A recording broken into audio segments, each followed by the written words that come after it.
ଆଜି ଆମେ ଏକ ଟେକ୍ନୋଲୋଜି ବିଷୟରେ କଥା ହେବା। ଏମିତି ଏକ ଜିନିଷ ଯାହାକୁ ଆମେ ପ୍ରାୟ ପ୍ରତିଦିନ ବ୍ୟବହାର କରୁ, ହେଲେ ବୋଧହୁଏ ସେତେ ବେଶୀ ଭାବୁନୁ ଏହା କେମିତି କାମ କରେ। ଆମ ପାଖରେ ଜିପିଏସ୍ ବିଶ୍ୱସ୍ତରୀୟ ସ୍ଥାନ ନିର୍ଣ୍ଣୟ ପ୍ରଣାଳୀ ବୋଲି ଗୋଟେ ଉତ୍ସ ଅଛି। ଆଉ ଆସନ୍ତୁ ଦେଖିବା ଏଥିରୁ କ'ଣ ମୁଖ୍ୟ କଥା ବାହାରୁଛି। ଆଚ୍ଛା, ତେବେ ପ୍ରଥମରୁ ଆରମ୍ଭ କରିବା। ଜିପିଏସ୍ ଏହାର ପୁରା ନାଁଟା କ'ଣ? ଆମ ଉତ୍ସ କହୁଛି ଏଇଟା ହେଲା ଗ୍ଲୋବାଲ୍ ପୋଜିସନିଂ ସିଷ୍ଟମ୍।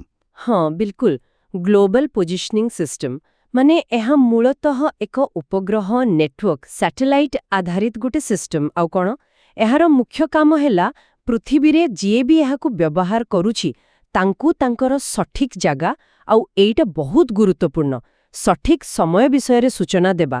ଲୋକେ ସାଧାରଣତଃ କେବଳ ଜାଗା କଥା ଭାବନ୍ତି, କିନ୍ତୁ ସମୟ ଏହାର ଗୋଟେ ବଡ଼ ଅଂଶ।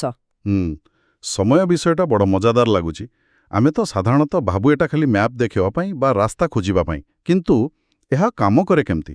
ମାନେ ଏତେ ସବୁ ଉପଗ୍ରହ କେମିତି ଜାଣିପାରନ୍ତି ଯେ ଆମେ ଠିକ୍ କେଉଁଠି ଅଛୁ? ଦେଖନ୍ତୁ, ଏହା ପଛରେ ଯେଉଁ କାରିଗରରେ ଅଛି ସେଇଟା ବାସ୍ତବରେ ବହୁତ ଚମତ୍କାର। ସରଳ ଭାଷାରେ କହିଲେ, ଆପଣଙ୍କ ଫୋନ୍ ହେଉ ବା ଯେକୌଣସି ଜିପିଏସ୍ ଡିଭାଇସ୍ ସେଇଟା ପୃଥିବୀ ଚାରିପଟେ ଘୁରୁଥିବା ଅନେକ ଜିପିଏସ୍ ଉପଗ୍ରହରୁ ସିଗ୍ନାଲ ପାଏ। ଗୋଟିଏ ପୁରା ସଠିକ୍ ଜାଗା ଜାଣିବା ପାଇଁ ଅତି କମ୍ରେ 4ଟି ଉପଗ୍ରହରୁ ସିଗ୍ନାଲ ଦରକାର ହୁଏ। 4ଟି? ଚାରିଟା କାହିଁକି? ହଁ, କାରଣ ଦେଖନ୍ତୁ, ପ୍ରତ୍ୟେକ ଉପଗ୍ରହ ନିଜର ଜାଗା ଆଉ ସିଗ୍ନାଲ ପଠେଇବାର ଏକଦମ ଠିକ୍ ସମୟ ଜଣାଏ। ଆପଣଙ୍କ ଡିଭାଇସ୍ ସେ ସିଗ୍ନାଲ ପାଇବାକୁ କେତେ ଟାଇମ୍ ନେଲା ସେଥିରୁ ପ୍ରତ୍ୟେକ ଉପଗ୍ରହଠୁ ଦୂରତା ମାପେ। 3ଟି ଉପଗ୍ରହରୁ ଯଦି ଦୂରତା ମିଳିଗଲା, ତେବେ ଆପଣଙ୍କର ଲମ୍ବ ପ୍ରସ୍ଥ ମାନେ ଅକ୍ଷାଂଶ ଦ୍ରାଘିମା ଜଣାପଡ଼ିଯାଏ। ଏକ ପ୍ରକାର 2D ପୋଜିସନ୍।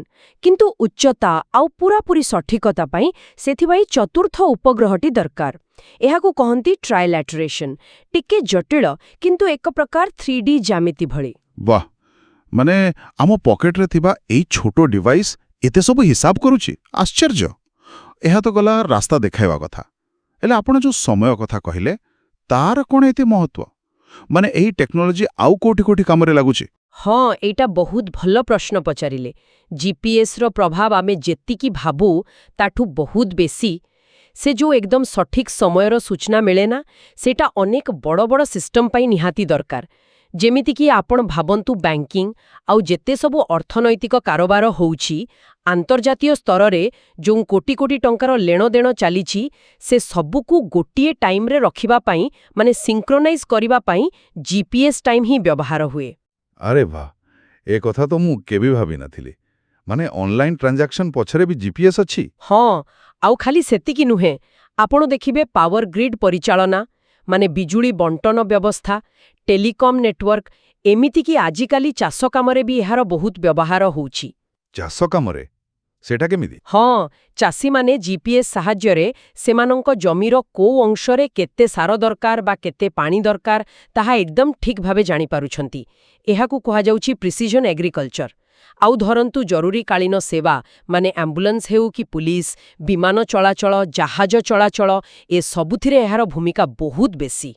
ତାହେଲେ ଯଦି ଆମେ ମୋଟାମୋଟି ଭାବରେ ଦେଖିବା, ଜିପିଏସ୍ କେବଳ ଆମକୁ କେଉଁଠି ଅଛୁ କହୁନି। ଏହା ଏକ ବହୁତ ଜଟିଳ ଉପଗ୍ରହ ବ୍ୟବସ୍ଥା, ଯାହା ସଠିକ୍ ଜାଗା ସହିତ ଏକଦମ ସଠିକ୍ ସମୟର ସୂଚନା ବି ଦେଉଛି। ଆଉ ଏଇ ସୂଚନା ଏହା ଆମ ଆଧୁନିକ ଦୁନିଆର ଅନେକ ଅଦୃଶ୍ୟ କାମକୁ ଚଳଉଛି। ଏକଦମ ଠିକ୍ କହିଲେ। ଆମେ ଆମ ଫୋନ୍ରେ ଗୋଟିଏ ଆଙ୍ଗୁଠି ମାରି ଯେଉଁ ସୂଚନା ପାଉଛେ, ତା ପଛରେ ଗୋଟିଏ ବିରାଟ, ବହୁତ ସୂକ୍ଷ୍ମ ଭାବରେ ଚାଲୁଥିବା ଉପଗ୍ରହ ନେଟୱାର୍କ, ଜମି ଉପରେ ଥିବା ଷ୍ଟେସନ ଆଉ ବହୁତ ଜଟିଳ ଗଣିତ କାମ କରୁଛି। ବାସ୍ତବରେ ଏହା ମଣିଷର ଇଞ୍ଜିନିୟରିଂ ଦକ୍ଷତାର ଗୋଟେ ବଡ଼ ପ୍ରମାଣ। ଆଉ ଶେଷରେ ଗୋଟିଏ କଥା ଭାବିବା ପାଇଁ ଛାଡ଼ି ଯାଉଛି। ଦେଖନ୍ତୁ, ଯେହେତୁ ଏହି ଜାଗା ଆଉ ସମୟର ସଠିକତା ଆମର ଏତେ ଗୁଡ଼ାଏ ଜରୁରୀ ସିଷ୍ଟମକୁ ଚଳଉଛି, ଆମେ ଏହା ଉପରେ କେତେ ବେଶୀ ନିର୍ଭରଶୀଳ ହୋଇଗଲୁଣି। ଆଉ ଏହି ନିର୍ଭରଶୀଳତାର ଏମିତି କିଛି ଅଦୃଶ୍ୟ ପ୍ରଭାବ ବା ବିପଦ ଥାଇପାରେ କି, ଯାହା ଆମ ଆଧୁନିକ ଜୀବନ ଉପରେ ପଡ଼ୁଛି, ହେଲେ ଆମେ ହୁଏତ ଏଯାଏଁ ଜାଣିନୁ। ଏଇଟା ଟିକେ ଭାବିବାର କଥା।